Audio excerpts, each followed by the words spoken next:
IRDA ഈ ചാർട്ടിന്റെ പ്രത്യേകത എല്ലാവർക്കും അറിയാം. കഴിഞ്ഞ കുറച്ച് ദിവസങ്ങളായി അത്യാവശ്യം നല്ല രീതിയിൽ ഒരു ചർച്ചയ്ക്ക് വന്നതിന് ശേഷം ഇപ്പോൾ നിലവിൽ ആരും മിണ്ടാത്തതായിട്ടുള്ള ഒരു സ്റ്റോക്കാണിത്. അപ്പം ഇതിന്റെ ചാർട്ട് ഒന്ന് നമ്മൾ ജസ്റ്റ് ഒന്ന് അനലൈസ് ചെയ്യാൻ വേണ്ടിയിട്ടാണ് ഞാൻ എടുത്തിരിക്കുന്നത്. പ്രത്യേകം ഒന്നുമില്ല, വെറുതെ ചുമ്മാ നോക്കി വന്ന കൂട്ടത്തിൽ നിന്ന് എടുത്തു എന്നുള്ളത് മാത്രമേ ഉള്ളൂ. അതായത് ഈ ചാർട്ടിനകത്ത് പ്രത്യേകത ജസ്റ്റ് നിങ്ങൾ നോക്കി, ഞാനിപ്പം വീക്ക്ലി ചാർട്ടാണ് ഇട്ടിരിക്കുന്ന. ട്രെൻഡിൽ ഞാൻ നേരെ വരയ്ക്കുകയാണ്, ഒറ്റ വര നേരെ വരച്ചപ്പോഴത്തേക്ക് എനിക്ക് ഇവിടെ സപ്പോർട്ട് കിട്ടി, ഇവിടെ സപ്പോർട്ട് കിട്ടി, ഇവിടെ സപ്പോർട്ട് കിട്ടി. സോ എൻ്റെ ഈ trend line valid trend line ആണ്. അപ്പോൾ എനിക്കിവിടെ ക്യാൻഡിലിൻ്റെ എണ്ണം പൊതുവേ എനിക്ക് കുറവായതുകൊണ്ട് ഞാനൊരു റെസിസ്റ്റൻസ് വരയ്ക്കുന്നില്ല. കാരണം എന്ന് വെച്ച് കഴിഞ്ഞാൽ ഇവിടെ ഒരു ഒരു എന്താണ് അധികം ഒരു പ്രൈസ് റെസ്പെക്ട് ചെയ്യുന്നതായിട്ടുള്ള അധികം വരകൾ, മീൻസ് അധികം ട്രെൻഡ് ലൈൻ നമുക്ക് ഇവിടുന്ന് വരയ്ക്കാൻ പറ്റില്ല. സോ ഞാനത് റെസിസ്റ്റൻസ് ഞാൻ നിലവിൽ ഒഴിവാക്കുകയാണ്. എങ്കിൽ പോലും നമ്മുടെ ഒരു ജസ്റ്റ് അണ്ടർസ്റ്റാൻഡിങ്ങിന് വേണ്ടിയിട്ട് ഞാൻ ഇപ്പം ട്രെൻഡ് ലൈൻ റെസിസ്റ്റൻസ് വരയ്ക്കാൻ പറ്റാത്തത് കൊണ്ട് ഞാൻ ഹൊറിസോണ്ടൽ റെസിസ്റ്റൻസ് അല്ലെങ്കിൽ സപ്പോർട്ട് എങ്ങനെ ആവും എന്നാണ് ഞാൻ നോക്കാൻ പോകുന്നത്. നിങ്ങൾ ഇവിടെ നോക്കിക്കഴിഞ്ഞാൽ നിങ്ങൾക്ക് ഒരു കാര്യം പ്രത്യേകം മനസ്സിലാവും. ഇപ്പോൾ ഇതിവിടെ നിൽക്കുന്ന ഇവിടെ ഒരു പ്രൈസ് റിവൈസ്ഡ് ആയിട്ടുണ്ട്. സോ നമുക്കിതൊരു ഒരു സപ്പോർട്ട് പോയിന്റ് ആക്കി കണക്കാക്കാം. അതായത് 215 റേഞ്ച് ഒരു സപ്പോർട്ടായി കണക്കാക്കാം. പിന്നെ അടുത്ത റേഞ്ച് വരാൻ ഏകദേശം തന്നെ ഈ ഒരു റേഞ്ച് നോക്കി, ഇവിടെയും പ്രൈസ് റിവേഴ്സ് ആയിട്ടുണ്ട്. അതായത് ഇവിടെ പ്രൈസ് ഒരു സപ്പോർട്ട് എടുത്തിട്ടുണ്ട്, ഇവിടെ ചെറിയൊരു റെസ്പെക്ട് ചെയ്യുന്നുണ്ട്, ഇവിടെ റെസ്പെക്ട് ചെയ്യുന്നുണ്ട്, ഇവിടെ റെസ്പെക്ട് ചെയ്യുന്നുണ്ട്, ശേഷം തന്നെ ഇവിടെ ചെറുതായിട്ടൊന്ന് റെസ്പെക്ട് ചെയ്യത്തക്ക രീതിയിൽ വരുന്നുണ്ട്. അപ്പോൾ ഈ ഒരു റേഞ്ച് എന്ന് പറയുന്നത് 154 അല്ലെങ്കിൽ 155 റേഞ്ച് എന്ന് പറയുന്നത് അടുത്ത സപ്പോർട്ടാണ്. മൂന്നാമത്തെ സപ്പോർട്ട് നമ്മൾ നോക്കണം. 3 സപ്പോർട്ട് വരെ നോക്കേണ്ട കാര്യമുണ്ടെന്ന് എനിക്ക് തോന്നുന്നില്ല. ഏകദേശം ഈ ഒരു റേഞ്ച് വരുമ്പോഴും നിങ്ങൾക്ക് അത് മനസ്സിലാക്കാൻ പറ്റും. ഇവിടെ കൃത്യമായിട്ട് പ്രൈസിനെ റെസ്പെക്ട് ചെയ്യുന്നുണ്ട്, ഇവിടെ റെസ്പെക്ട് ചെയ്യുന്നുണ്ട്. സോ നമുക്ക് ഇത് ഒരു സപ്പോർട്ടാക്കി നമുക്ക് കണക്കാക്കാം. പിന്നെ അടുത്ത ഒരു റെസിസ്റ്റൻസ് എന്ന് പറയുന്നത് ഇവിടെയാണ്. അതായത് ഇപ്പം വന്നിരിക്കുന്ന ഇപ്പോഴത്തെ ഏറ്റവും ഹൈ എന്ന് പറയുന്നതായിരിക്കും നമ്മളുടെ അടുത്ത റെസിസ്റ്റൻസ് ആയിട്ട് കണക്കാക്കുന്നത്.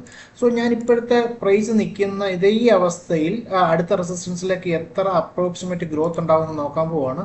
ഇത് നിങ്ങൾ നോക്കി, നിങ്ങൾക്ക് കൃത്യമായിട്ട് മനസ്സിലാക്കാൻ പറ്റും. 26%, അതായത് ഇപ്പോഴത്തെ ഏറ്റവും ഹൈയിൽ നിന്നും ഏകദേശം 26% കുറവാണ് ഇപ്പോൾ പ്രൈസ് നിൽക്കുന്നത്.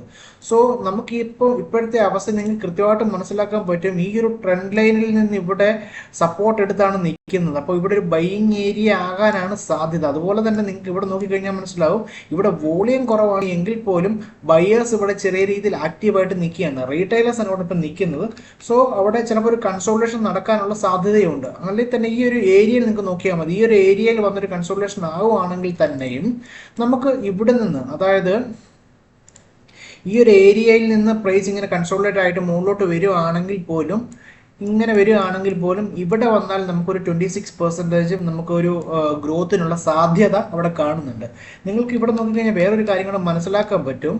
ഇത് നോക്കി, ഈ ക്യാൻഡിലുകളുടെ സൈസ് നോക്കി. അതായത് ഈ ഒരു സപ്പോർട്ട് ഏരിയയിലേക്ക് വരാനകത്ത് ക്യാൻഡിലുകളുടെ എണ്ണം, അല്ലെങ്കിൽ ക്യാൻഡിലുകളുടെ സൈസ് കുറഞ്ഞു വരികയാണ്. അതായത് വോളിയം കുറവാണെങ്കിൽ പോലും ഇവിടെ ബയേഴ്സ് ആക്റ്റീവാണ്, പക്ഷെ ഇവിടെ ക്യാൻഡിലുകളുടെ എണ്ണം കുറഞ്ഞു വരുവാണ്. അത് ഇൻഡിക്കേറ്റ് ചെയ്യുന്നത് ഇവിടെ ബയേഴ്സ് ഉണ്ട്, മീൻസ് അല്ലെങ്കിൽ ബയേഴ്സ് അവിടെ നിന്ന് അവരുടെ സ്ട്രെങ്ത് ലൂസ് ചെയ്യാൻ അവിടെ അവർ ചെയ്യുന്നില്ല, മീൻസ് ലൂസ് ചെയ്യാൻ അവർ തയ്യാറല്ല.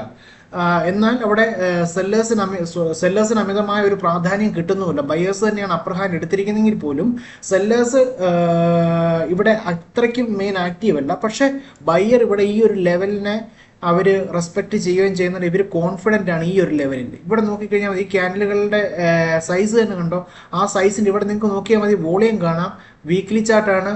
വോളിയം ആ ഒരൊറ്റ ക്യാൻഡിൽ, ആ ചെറിയ ക്യാൻഡിലിൻ്റെ വോളിയം കണ്ട 52 മില്യൺ ആണ്. അതുപോലെ തന്നെ അടുത്ത ക്യാൻഡിൽ വരാൻ 108 മില്യൺ ആണ് ഈ രണ്ട് ചെറിയ ക്യാൻഡിലുകളിൽ. സോ ഇവിടെ അത്യാവശ്യം നല്ല വോളിയം തന്നെ ഇവിടെ എക്സ്ചേഞ്ച് ചെയ്യപ്പെടുന്നുണ്ട്. അതുകൊണ്ട് തന്നെ ഈ ഒരു ഏരിയയിൽ അത്യാവശ്യം നല്ല സപ്പോർട്ടുള്ള ഏരിയ ആണെന്ന് നമുക്ക് മനസ്സിലാകും.